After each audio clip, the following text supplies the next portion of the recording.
Good morning दोस्तों, स्वागत है आपका द विल पावर एकेडमी में। आज हम लोग पढ़ेंगे क्लास 6 के इतिहास का अध्याय 11, जिसका शीर्षक है इमारतें, चित्र तथा किताबें। आज हम इसी अध्याय का प्रश्न अभ्यास देखेंगे।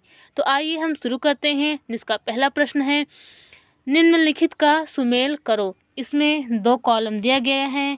पहले कॉलम में लिखा गया है स्तूप, शिखर, मंडप, गर्भगृह, प्रदक्षिणा पथ। वहीं दूसरे कॉलम में लिखा गया है देवी देवता की मूर्ति स्थापित करने की जगह, टीला, स्तूप के चारों तरफ वृत्ताकार पथ, मंदिर में लोगों के इकट्ठा होने की जगह, गर्भगृह के ऊपर लंबाई में निर्माण। तो हम इसका सही मिलान करते हैं। आइए देखते हैं। स्तूप का होगा टीला, शिखर गर्भगृह के ऊपर लंबाई में निर्माण, मंडप होगा मंदिर में लोगों के इकट्ठा होने की जगह, गर्भगृह देवी देवता की मूर्ति स्थापित करने की जगह, प्रदक्षिणा पथ का होगा स्तूप के चारों तरफ वृत्ताकार पथ।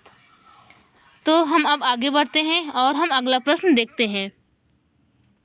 दूसरा प्रश्न है खाली जगहों को भरो, जिसमें कहा है पहले रिक्त स्थान दिया गया है, उसके आगे लिखा है एक बड़े गणतज्ञ थे।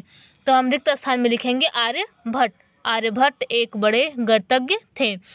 खा है, इसमें पहले रिक्त स्थान दिया गया है, आगे लिखा है में देवी देवताओं की कहानी मिलती है। तो हम रिक्त स्थान में लिखेंगे पुराणों में देवी देवताओं की कहानी मिलती है। गा रिक्त स्थान दिया गया है, आगे लिखा है को संस्कृत रामायण का लेखक माना जाता है। तो हम रिक्त स्थान में लिखेंगे वाल्मीकि। वाल्मीकि को संस्कृत रामायण का लेखक माना जाता है। घा है, पहले रिक्त स्थान दिया गया है, लिखा है और फिर रिक्त स्थान दिया गया है, आगे लिखा है 2 तमिल महाकाव्य हैं। तो हम लिखेंगे रिक्त स्थान में शिल्पाधिकारम और मणिमेखलई 2 तमिल महाकाव्य हैं, जहाँ शिल्पाधिकारम के कवि हैं इलांगो और मणिमेखलई के कवि हैं सतनार।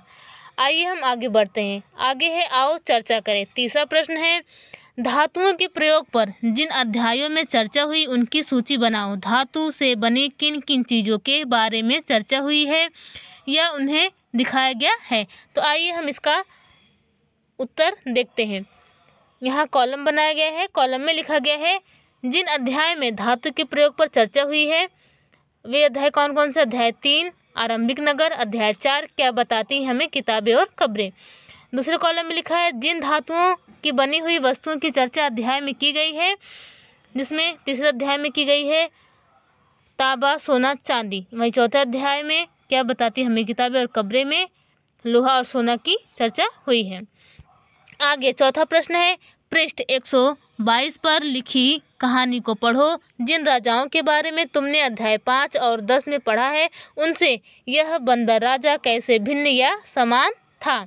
उत्तर है बंदर राजा भी अन्य राजा की तरह एक विशाल सेना रखता था। वह महान कूटनीतिज्ञ, बुद्धिमान और बहादुर था।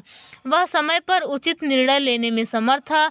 जब उसने देखा कि मानव राजा उसके समुदाय को मार डालना चाहता है तो बंदरों के राजा ने अपनी प्रजा को बचाने के लिए एक योजना बनाई। उसने पेड़ की टहनियों को तोड़कर उसे आपस में बांधकर नदी पर एक पुल बनाया। इसके एक छोर को वह तब तक पकड़े रहा जब तक उसकी सारी प्रजा ने नदी को पार ना कर लिया। बंदर राजा एक महान राजा था। वह किसी भी रूप में मानव राजा से अलग नहीं था। आगे पांचवा प्रश्न और भी जानकारी इकट्ठी कर किसी महाकाव्य से एक कहानी सुनाओ। तो महाभारत महाकाव्य की कहानी, इसमें पांडवों और कौरवों के बीच युद्ध की कहानी है। दोनों ही पक्ष युद्ध जीतने के लिए अपने अपने रिश्तेदारों और अन्य राजाओं को अपने साथ मिलाना चाहते थे। श्री कृष्ण भगवान की शक्तियाँ रखने वाले और महान शक्तिशाली थे। वे दोनों पक्षों से संबंधित थे, इसलिए दुर्योधन जो कौरवों में सबसे बड़े थे सहायता मांगने के लिए पहुँचे। ठीक उसी दिन पांडवों में से अर्जुन भी श्री कृष्ण से सहायता मांगने के लिए पहुँचे। श्री कृष्ण उस दिन सोए हुए थे। दुर्योधन घमंडी था, इसलिए वह श्री कृष्ण की सिर के तरफ बैठ गया। अर्जुन दुर्योधन के पास पहुँचे। वह विनम्र स्वभाव के थे, इसलिए पैर की दिशा में बैठ गए। श्री कृष्ण ने पहले ही घोषणा कर रखी थी कि जो मेरे पास पहले सहायता मांगने आएगा मैं उसका साथ दूंगा। जब श्री कृष्ण नींद से जागे तो उन्होंने अर्जुन को देखा। उन्होंने कहा कि अगर हम किसी से कुछ प्राप्त करना चाहते हैं तो इसके लिए हमें विनम्र होना पड़ेगा। इस प्रकार दुर्योधन ने श्री कृष्ण के साथ को खो दिया। इस कहानी से हमें यह शिक्षा मिलती है कि हम जिससे सहायता की अपेक्षा करते हैं उनके साथ उदारता का व्यवहार करना चाहिए। आगे आओ करके देखिए। 6वां प्रश्न है, इमारतों तथा स्मारकों को अन्य प्रकार से सक्षम व्यक्तियों विकलांग के लिए और अधिक प्रवेश योग्य कैसे बनाया जाए।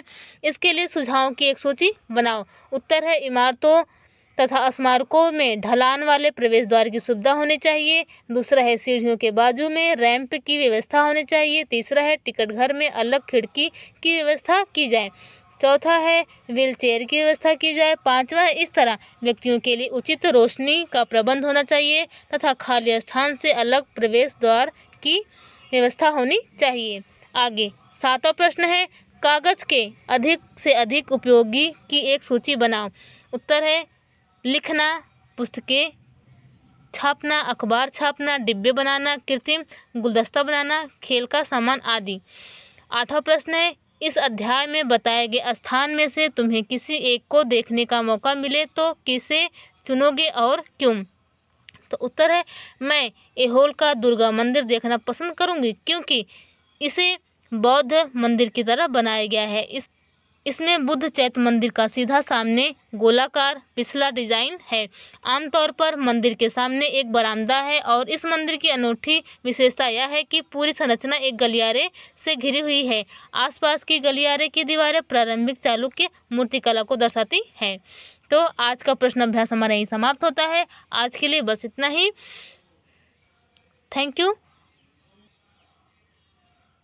आशा करती हूँ आपको वीडियो पसंद आई होगी। वीडियो पसंद आए तो वीडियो को लाइक, शेयर और सब्सक्राइब करना ना भूलें।